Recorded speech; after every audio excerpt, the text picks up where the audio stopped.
A graça e a paz do Senhor Jesus, amém, irmãos? Hoje nós vamos fazer mais um devocional, nós vamos falar e compartilhar uma palavra do Senhor lá no Evangelho de João, no capítulo 9, logo no primeiro versículo.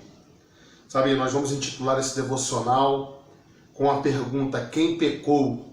Uma pergunta religiosa que só a graça de Deus pode responder. Amém? Abre então a sua Bíblia no Evangelho de João, capítulo 9, logo no primeiro versículo. A palavra do Senhor diz assim: E passando Jesus, viu um homem cego de nascença, e os seus discípulos lhe perguntaram, dizendo: Rabi, quem pecou, este ou seus pais, para que nascesse cego? Jesus respondeu: Nem ele pecou, nem seus pais, mas foi assim para que se manifestasse nele as obras de Deus. Amém?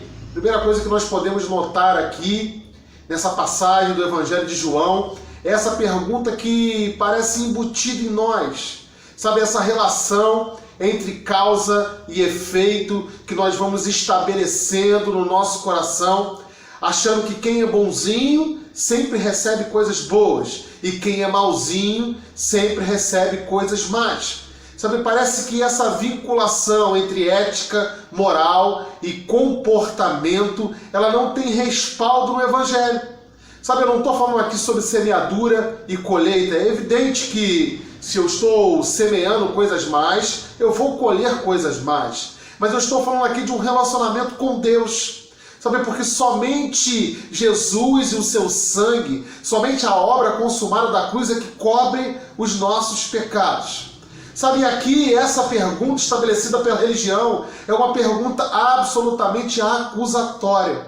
Sabe, uma pergunta que nos leva às nossas fragilidades, é uma pergunta que nos leva para aquela cena onde Jesus está com a mulher adúltera e ele diz: quem não cometeu pecado, que atire a primeira pedra. Sabe, então com os homens, no meu relacionamento com o meu trabalho, no meu relacionamento com a minha esposa, no meu relacionamento com o meu vizinho, é evidente que é estabelecido ali esse vínculo, esse princípio da semeadura e da colheita. Mas com o Senhor não há barganhas a ser feitas.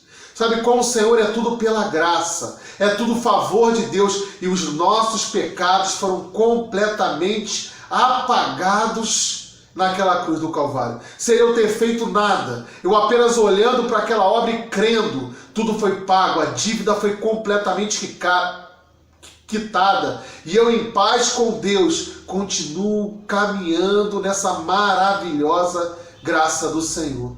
Sabe, então essa relação de causa e efeito que também o livro de Jó nos ajuda a desfazer, porque Jó era servo fiel, íntegro, e aí a gente vê o acaso, a gente vê todas as coisas que acontecem com Jó, sabe, mas era tudo para que ele conhecesse mais o Senhor. Sabe, mas nós vamos vinculando isso, nós vamos julgando pessoas, nós vamos colocando fardos, sabe, ao invés de ser aquele que diga: venha a mim os cansados, nós vamos lançando como pedra de tropeços no caminho daqueles que estão passando por essas dificuldades.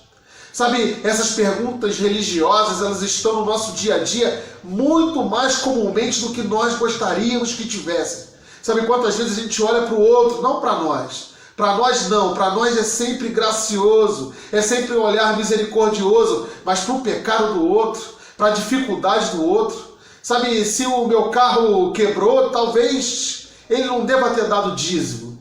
Sabe, se alguém na família está doente, se um filho se desvirtuou, é provável que ali está tendo pecado. Sabe, eu queria que você entendesse que essa era a pergunta dos discípulos. Senhor, por que ele é cego? Por que ele tem uma debilidade? Por que ele tem uma fragilidade? Por que, sabe, algo nele não funciona da maneira que deveria funcionar? Sabe, quem pecou? Foi ele ou foi os seus pais? E Jesus resolve e responde com a sua graça e de maneira simples, porque o Evangelho é simples. Ele diz: olha, aquele que conheceu a mim, sabe, o caso fortuito, sabe, essas coisas que acontecem no dia a dia, vocês estão no mundo, e no mundo haverão aflições, haverão problemas, haverão perseguições, virão as doenças, no mundo que jaz no maligno. Sabe, nesse mundo que nós vivenciamos e nós não nos isolamos dele, sabe, todas essas coisas que acontecem é para que se manifeste a glória de Deus. Sabe, eu não sei qual é o seu problema, sabe, eu não sei se é um filho desviado, eu não sei se é um problema financeiro, eu não sei o que os seus acusadores têm lançado sobre a sua vida, mas eu queria te dizer que Jesus está dizendo para você, tudo isso que você está passando é só uma oportunidade, que a glória de Deus se manifeste, para que todos possam ver que o Deus que você serve, Ele não esqueceu de você.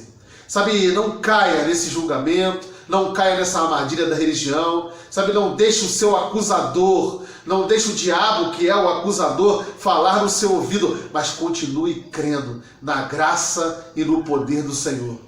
Sabe, o Senhor tem uma palavra de ânimo, o Senhor tem uma palavra de vitória para você. Tudo isso que acontece conosco é apenas para que se manifeste a glória do Senhor. Não perca a sua esperança, não perca a sua fé. Sabe, algo poderoso do Senhor vai acontecer e a sua debilidade, a sua fragilidade, a sua impotência vai ser solucionada no nome de Jesus. Amém? Que você possa ter uma semana abençoada, cheia da graça do Senhor e da bênção do Senhor.